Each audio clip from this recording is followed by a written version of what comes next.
When I returned from the hospital, my legs trembled with every step.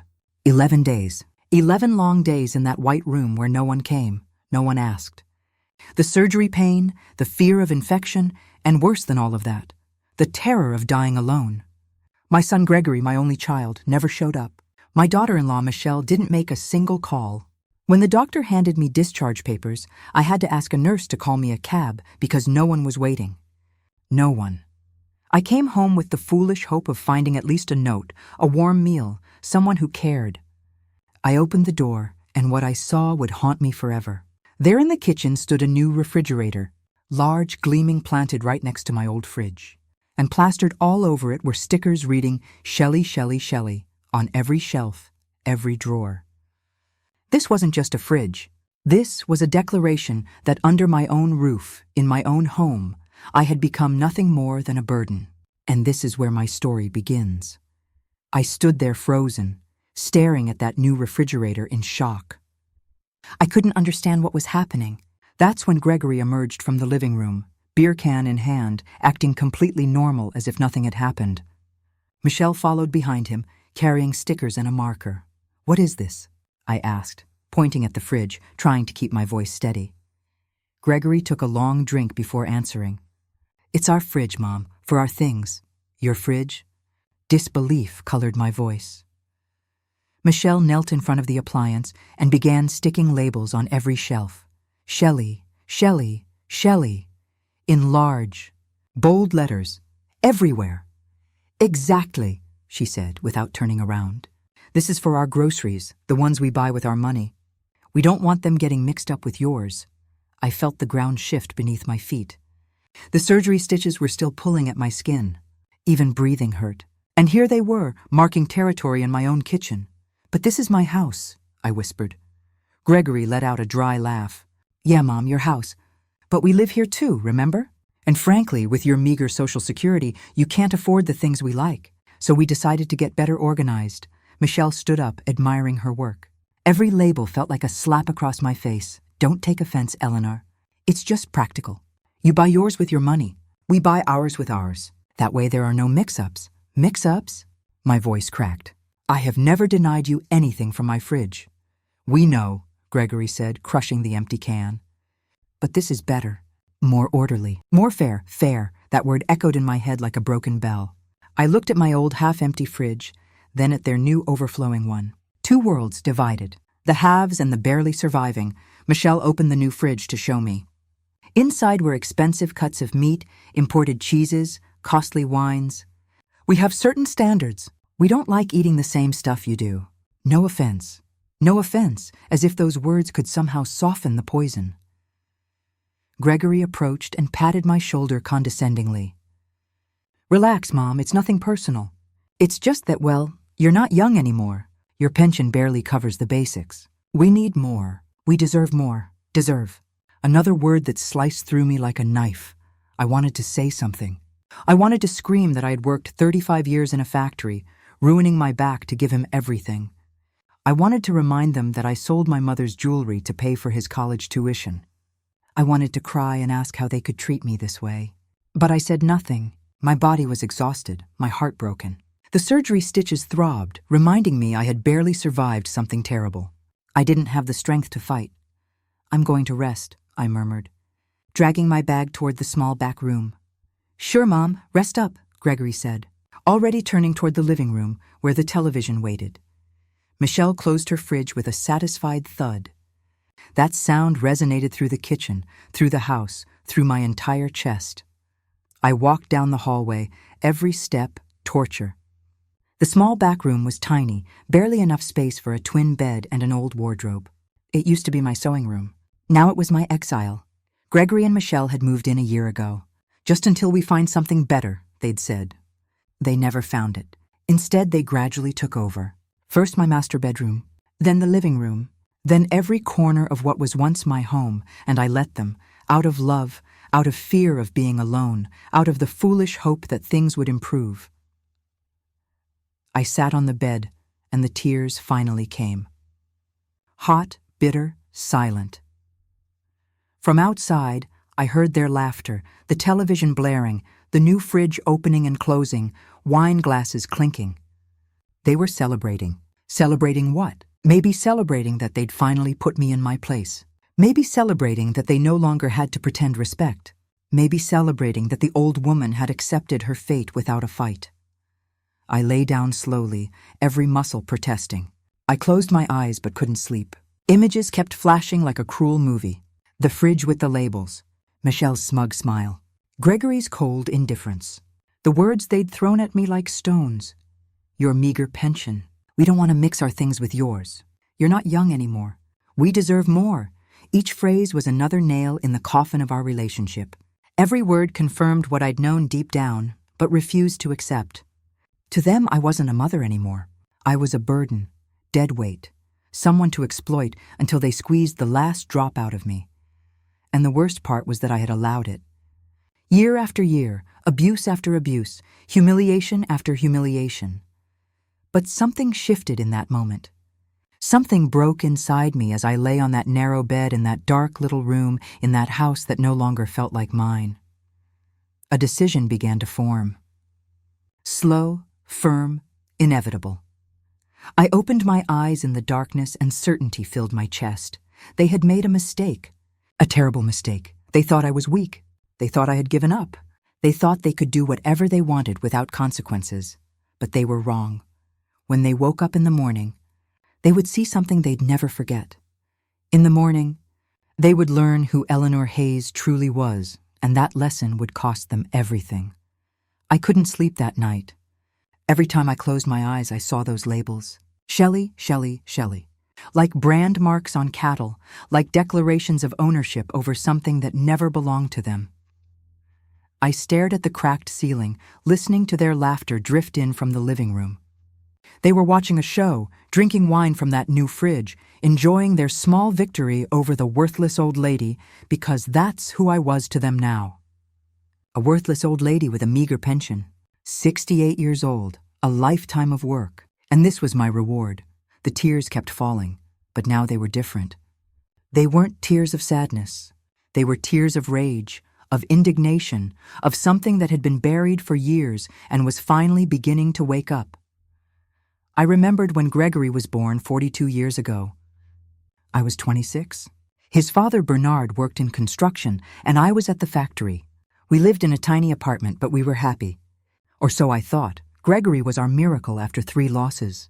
I cared for him as if he were made of glass. I gave him everything. Absolutely everything.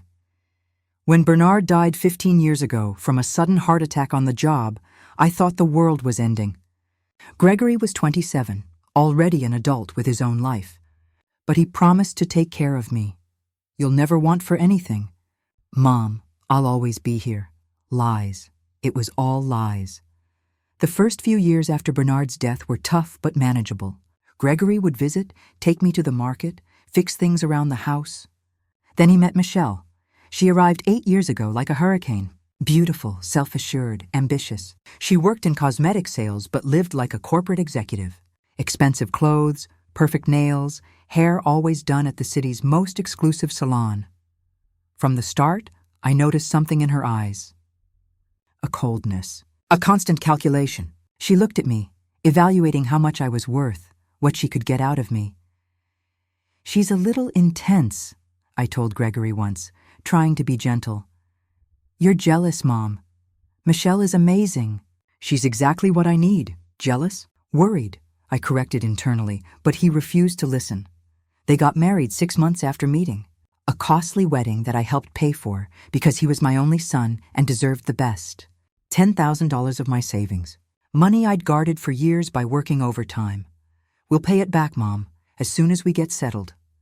I never saw a single cent returned. After the wedding, visits became sparse. Calls became brief, but requests for money multiplied. Mom, we need $1,000 for the apartment deposit. Mom, the car broke down. We need $3,000 for repairs. Mom, Michelle needs urgent dental work. That's $5,000, always urgent, always necessary, always presented with guilt if I hesitated. You don't want your son to have a decent roof over his head? You'd prefer us driving around in a dangerous car? Do you want Michelle to suffer? And I paid, over and over, because he was my son, Because a mother's love has no limits. Because I was afraid that if I said no, they would disappear from my life forever. When I retired 2 years ago, I thought I could finally rest. 35 years at the factory had left me with arthritis in my hands, chronic back pain, and a modest Social Security check of $800 a month. It wasn't much, but it was mine. Bernard had left me this small but paid-off house in a quiet neighborhood. My refuge, my security. Then the pandemic hit and everything changed. Gregory lost his sales job. Michelle lost hers too. Suddenly they showed up at my door with suitcases. It's temporary, Mom, just until we get back on our feet. A couple of months. A couple of months turned into a year. And in that year, everything rotted. In the beginning, they paid some expenses, bought groceries, helped with bills. But little by little, they stopped. We're looking for work, Mom. It's hard out there. We barely have enough for ourselves. But Michelle kept buying new clothes. Gregory kept ordering craft beers. They both went out to expensive dinners while I ate eggs and toast.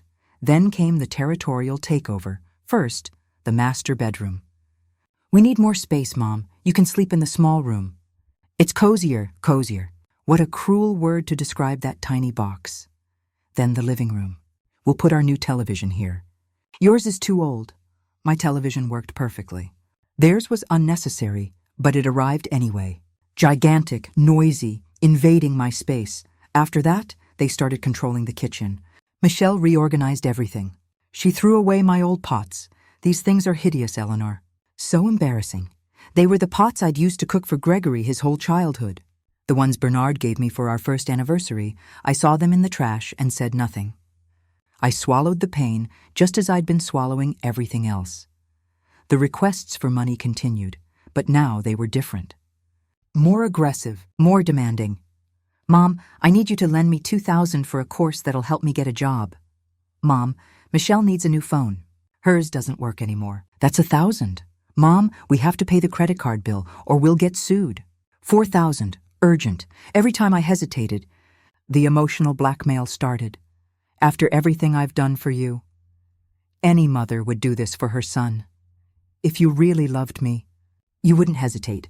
And the worst one, the one Michelle said with a venomous smile, one day we'll be the ones taking care of you, Eleanor.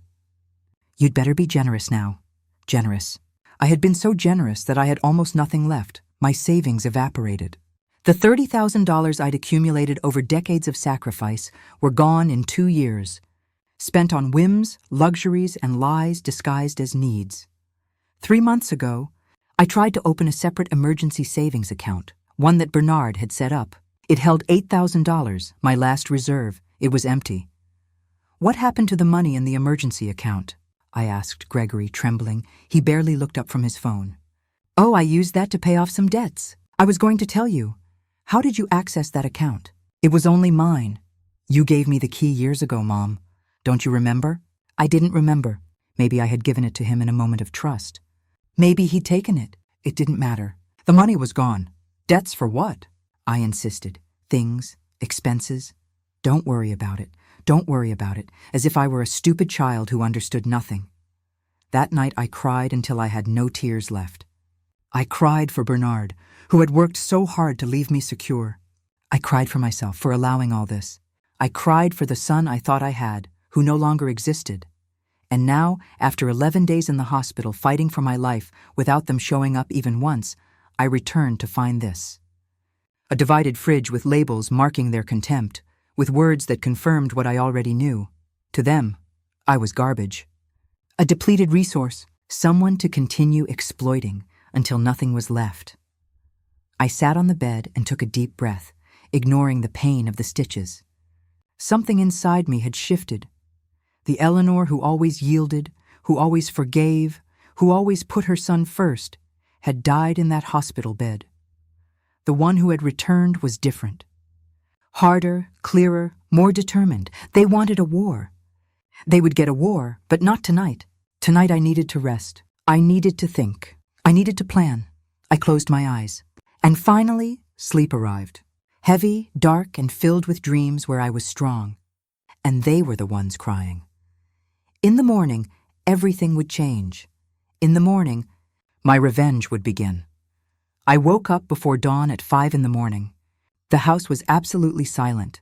Gregory and Michelle were still sleeping in my room, in my matrimonial bed, under the sheets I'd bought with my first retirement check. I got up slowly, feeling every muscle protest. The surgery stitches pulled, but the pain no longer scared me. There were worse pains than physical ones. I knew that well now. I walked to the kitchen like a phantom. The new fridge shone in the darkness. Those damned labels reflected the faint light coming through the window. Shelly, Shelly, Shelly. I opened my old, half-empty fridge. A carton of milk, 3 eggs, some cheap cheese, bread from the day before. That was all I had to eat. My $800 pension went toward medicine, utilities, and the loans Gregory wrangled from me every month. Then, just to confirm what I already knew, I opened their fridge. Stocked. Absolutely stocked. Imported steaks. Salmon, shrimp, 3 types of French cheese, wines that cost more than $50 a bottle, exotic fruits, gourmet pastries, premium cold cuts. I closed the door, feeling a mix of rage and disgust. They ate like royalty while I survived on scraps. They indulged in luxuries while I counted pennies to buy bread. And they did it in my house, with my money, under my roof. I poured myself a glass of water and sat at the kitchen table. I needed to think clearly. I needed a plan I could kick them out. It was my house. Legally, it was in my name. But Gregory had made me sign a paper 6 months ago. It's just to update the will, Mom, to keep everything in order. I'd signed without reading closely. I trusted him. I'd always trusted him. What had I really signed? I didn't know. And that terrified me. That's when I thought of my neighbor Beverly. 71 years old, also a widow, lived alone but looked happy. Always smiling, always dressed nicely, always at peace. As I looked out the window, I saw Beverly watering her plants outside. As soon as she saw me, she waved. I waved back weakly. Then she did something unexpected. She put down the watering can and walked toward my house. She knocked on the door. Eleanor. "Hello," Beverly said with a warm smile. "I saw you got back from the hospital yesterday. How are you doing?" How was I doing? Such a simple question and so impossible to answer. "I'm getting better," I lied. Beverly studied me with those wise eyes that had seen too much life. "May I come in for a minute?" I said yes. Maybe because I desperately needed to talk to someone who wasn't Gregory or Michelle. Maybe because her gaze contained something I'd forgotten existed. Genuine compassion. We went into the kitchen. Beverly saw the 2 fridges immediately. Her eyes widened in surprise. "That's new," she commented, trying to sound neutral. "It's for my son and daughter-in-law." "For their things," I explained, feeling shame burn on my cheeks. Beverly didn't say anything for a moment. She just observed the labels with Michelle's name. Then she looked directly at me. "Eleanor, forgive me for being direct, but I need to tell you something I've wanted to say for months." My heart raced. "What is it?" "Your son and daughter-in-law, I hear them sometimes. The walls aren't that thick. I hear how they speak to you, how they treat you." I lowered my gaze. Humiliation was burning my throat. "Last night," Beverly continued, her voice soft but firm, "when you arrived from the hospital, I heard everything. I heard what they said to you about the fridge, about your pension, about your groceries." Tears started falling before I could stop them. And I heard something else. Beverly moved closer and placed her hand over mine. "After you went to sleep, I kept listening." "What did they say?" I whispered, even though part of me didn't want to know. Beverly took a deep breath.